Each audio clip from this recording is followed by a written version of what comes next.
Hi, I'm Kent. I hope you had a good holidays and are looking forward to the new year. I figured I'd take this time to do a little bit of reflection on what I've accomplished in the past year and look forward towards the next year. I'm not really much of one to do New Year's resolutions, but I do think reflecting from time to time is a good idea. So first off, I apologize for the clicking in the background. That is my kiln, and it's basically doing the slow cool for a glaze firing. That means sometime tonight I should have a whole bunch of new pots, which is great. However, I don't think they'll make it into this video. What I do want to talk about are some of the things that I've done over the past year and some of the things I'm thinking about. In particular, I want to talk about Shapcast, talk about some of the experiments I've been doing with my slip casting more broadly. I've been thinking a little bit more about selling my pots. And then the last thing I want to talk about is space. The space here I'm using for my pottery studio. So first up is Shapcast. So this is the software I developed towards basically the second half of this year. It was motivated out of a realization that I needed to be able to create more plaster molds more quickly and more easily. When I started learning pottery, I knew I'd want to make a lot of pots so I could iterate and learn from making them. Earlier this year, I realized that I had basically the same problem, only with plaster molds. So since I'm doing slip casting, I need plaster molds, and I've made all the plaster molds that I've used, but it took enough effort to make the molds that I didn't do it very often. So with my plaster deep dive series, I wanted to, one, look into improving my plaster skills overall and experiment with a handful of different things. But along the way, I went ahead and created Shapcast. So this is software that lets you basically sketch a profile of the pot. It then does everything to create a bunch of files that can be 3D printed. And those 3D printed pieces are molds for plaster. I went ahead and put this up, and it's in beta right now. A bunch of people have signed up on the wait list, and I keep moving people over. It's great to see everyone playing around with Shapcast. There's a handful of you that are using it a lot. There's enough designs going by that I really can't keep up with it anymore.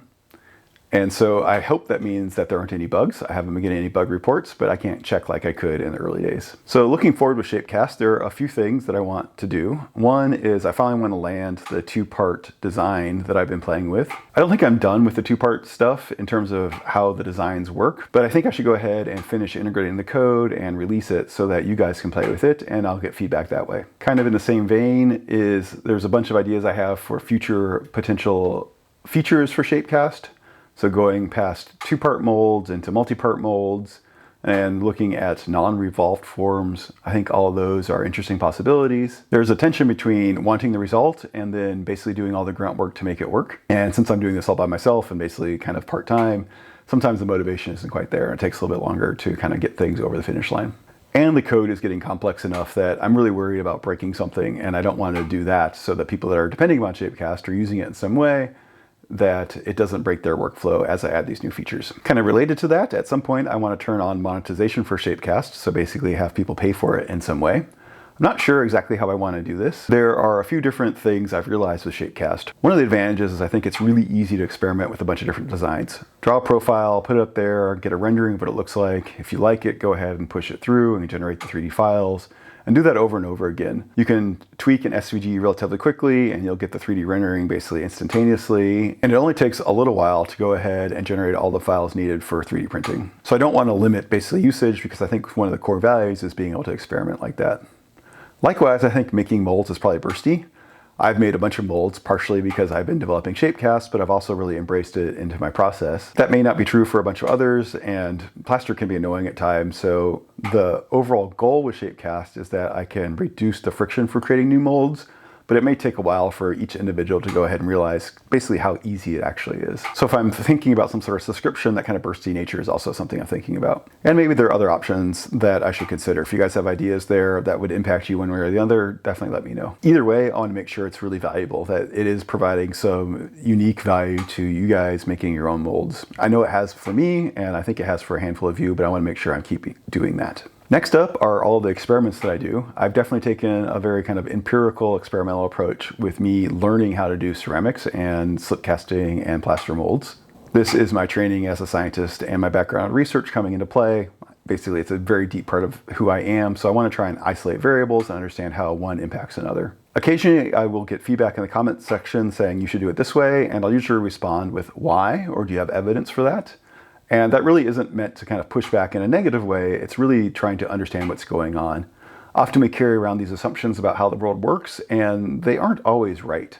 Just because you've been told it a bunch of times doesn't mean it's true, or even if you do it a bunch yourself doesn't mean it's true. Usually there are other factors at play that are sometimes hidden from yourself, and those may be as important or more important than the one key piece of information that you're trying to convey. As a result, one of the things I hope that is valuable in this channel for you guys is kind of this more empirical, methodological approach to thinking about how you do ceramics. Why are you doing something a certain way? Is it just because you've been told that way, or is there some underlying mechanisms at play that you maybe not think about all the time but are very useful?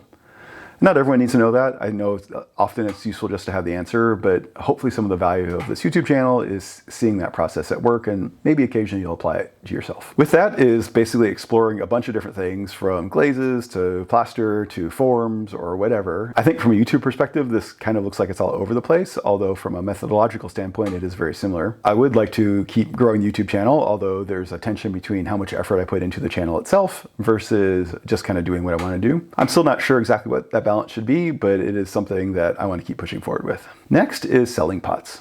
I think anyone that gets into ceramics, whether they realize it or not, is probably on a journey to enter small business world. At some point, you've made enough ceramic pieces that your friends and family have had enough and they don't need any more. And you need a way to basically get rid of the ceramic pieces. Even if the value for you is in creating them, you can't stockpile them forever, and probably useful to have some money coming in to pay for it as well. So that's kind of where I am actually with my own. Well, I've probably passed that point. I have several hundred pots sitting outside with succulents in them. I have sold a handful of my pots. Early on, I tried putting an Etsy shop up and had zero luck with that. In the intervening time, I've reflected upon that, and I think I know what I did wrong, and I have to decide if I want to do Etsy. I think I have a better strategy for going forward. I've also sold a bunch of my pots in person, and that is exhausting, but also fun. And recently I was at a market just before Christmas and had my most successful sales ever. That was very fun and exciting and pretty invigorating. So it had me thinking a little bit more about being more deliberate about creating pots to sell. I'm not too sure exactly what my goal is. I think there's always a tension when you turn a hobby into a business. Potentially the hobby turns into work, and then you kind of lose the hobby piece. You don't have the fun in doing it. So that is something I've been conscious of in doing my pottery so far. However, I think there is a balance that can be struck there between having fun and it actually pulling in some revenue, and for pottery in particular, having a way for the pots to exit the building. I think my real goal is to go ahead and have the ceramics pay for itself. That would be nice. I could push harder and try and turn this into a real business, although I think there are probably better opportunities for me and doing business stuff. However, you never know, we'll see. Either way, in being more deliberate about selling the pots, that means I need to be deliberate about what I'm making. Right now, I've been making kind of whatever I feel like it, and a lot of that's been planters because the cost of failure is relatively low. The planter can almost completely fail and still survive as a planter, and I can put it outside and it's just fine. However, those are low value, and I'd want something that someone else values and values a lot. Looking around, that likely means mugs. Those seem to be the ones that people really will go and make and will consume in a useful way. The other thing is thinking about who do I want as a customer. So do I put up a store on Etsy or do one myself like on Shopify and try and reach out to the mass market like you guys and have you buy my ceramics or other people similar? The other option is to go wholesale and go and find some customers that will buy a bunch of pots at a time, like say 20 or 50 or 100, and go and produce those, which could then generate the revenue that could then pay for kind of me doing whatever I want. So for instance, finding a local high-end restaurant that wants, handmade ceramics for their guests could be a way to go. Or likewise, reaching out to someone who does weddings and making personalized wedding gifts for them. If you have any market segments that you particularly like, definitely let me know in the comments. I'd be curious about which ones you are selling into and why you're selling into them, both the good and the bad. So as I said, what I'll probably wind up doing is figuring out how to make mugs. I've never done a handled form before. That will also then create some fun and how that might interface with Shapcast, if that's a separate feature or if I just do that off to the side. Always more to learn for sure. One of the simple things on my list that isn't really a high level bullet, but it's going to happen, is I'm actually going to take my first ceramics class ever. I've been doing pottery now for just over 3 years and have basically taught myself. I was watching a bunch of YouTube and then I got more into Instagram and seeing how people produce their work. It's awesome that there are a lot of artists out there that show their processes, and it really has inspired me to do that, and hopefully I'm doing the same for you guys. But I went ahead and signed up for a class, so we'll see what I learn. I suspect my knowledge is a little bit like Swiss cheese. I've learned the things that I've learned, but there probably are some big gaps that I may not even be aware of. So hopefully the class will go ahead and at least fill those in a little bit. I also suspect I may actually touch the wheel for the first time. I've never used one in my ceramics at all, and we'll see if I like it or not. The last big topic I want to talk about today is my space. I've always been doing my ceramics at home. I started during the pandemic and there was no space to go to, and slowly from there I've built up everything I need. Originally I had a small little test kiln and I was in the other corner of the garage and I had a single wire shelf, and I dusted off my old bench and that was all I needed. When I got my new kiln, that one there clicking away, I moved to this corner of the garage and I've slowly accumulated a little bit more stuff, and I need a better way to manage it. Let me give you a little bit of a tour. Behind me are two shelves. Primarily there is my ware there and my plaster molds. So off to the very right is my kiln. On the floor are a bunch of old plaster molds that I probably need to get rid of or put into deep storage. On the bottom of these wire shelves are my current plaster molds, and above that I usually keep a bunch of ware. And over on this shelf, it's a little bit of a catch-all. On the bottom are some extra kiln shelves that I have. I got when I acquired some other stuff. I have some dry supplies for making glaze. This shelf here is kind of a garbage catch-all shelf. I really need to add one or two more shelves here, but I haven't. I'll talk about that in a second. And towards the top, I'll often put my finished pieces. So these wire shelves have worked pretty well. However, I will often lose things on the back of shelves. I really want my shelves to be only one set of things deep. So while these aren't that deep, I think they're like 16 inches, I want something even shallower so that I don't have a back row. So I basically want to have things wide and shallow. That way I can grab what I need. So for here with the ware, it's okay, I can kind of stack them too deep, but I think it'd be better with only a single level deep. And then the other problem with these shelves, as I alluded to, is it's really hard to add more shelves or move them around very easily. You can kind of put them in, but at that point they're relatively fixed and changing them up is annoying. This is why I haven't fixed that one shelf at all. Next up is a view that you see from time to time that I use, basically kind of looking down my bench. I've tilted it up a little bit. So over there is the garage door, so outside is beyond there. There's the kiln. I have another set of those wire shelves here. Mostly on this are my mixed glazes. I also have my kiln shelves up there. Towards the top, that's mostly out of frame, I have a monitor so I can see what I'm doing on the YouTube side. And then on the floor, I have some random stuff. So this is kind of one of those catch-all places that could really use some better organization, and it's one where things get lost towards the back for sure. And then looking the other way, this is the shelves that are normally behind me. I have these old IKEA bookcase that I meant to throw away, but it wound up being used. On here are all the dry components for the glazes that I mixed. Down on the floor is actually my slip in a bucket and some of the containers I use. And off to the side, something that is never in frame is another one of those wire shelves with things that I use very rarely. So it's got like the foil tape that I use. It's got some Scotch-Brite.